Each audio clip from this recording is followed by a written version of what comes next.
Hello everyone and welcome back to our channel, and in today's video I'm going to show you how to log into your Buckeye cable login. So without further ado, let's get straight into the video. First, open up a browser of your choice and then search for Buckeye cable login. Then select the first link which says sign in. This will take you to the login page of Buckeye Broadband where you need to enter your email address and then enter your password.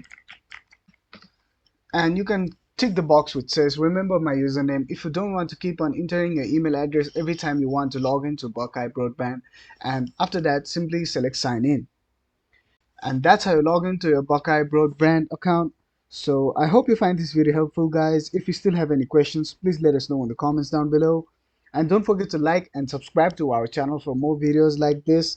And also hit the bell icon so you get notified every time we post another video. Thank you for watching and have a great day.